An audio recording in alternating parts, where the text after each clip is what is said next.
Good morning everyone. Welcome to మన చరిత్రలో. ఈ ఎపిసోడ్లో మనం అరణ్యకాస్ గురించి తెలుసుకుందాం. సో అరణ్యకాస్ అనేవి మనకి శృతి సాహిత్యంలో భాగంగా ఉన్నాయి. మనం చెప్పుకున్నాం 4 వేదాలకి బ్రాహ్మణాలు, అరణ్యకాలు, ఉపనిషత్తులు ఉన్నాయని. సో బ్రాహ్మణాలకి అనుబంధాలుగా మనం ఇంతకుముందు చెప్పుకునేటప్పుడు 7 బ్రాహ్మణాలు చెప్పుకున్నాం. 7 బ్రాహ్మణాలకు అనుబంధంగా 7 అరణ్యకాలు ఉన్నాయి.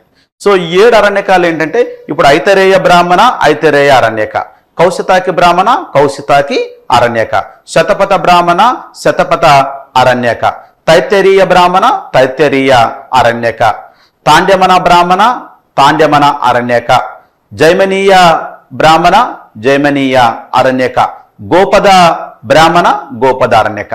ఇలా మనకి 7 బ్రాహ్మణాలకి 7 అరణ్యకాలు ఉన్నాయి. ఈ 7 అరణ్యకాలు బ్రాహ్మణాలకు అనుబంధాలుగా మనం చెప్తాం.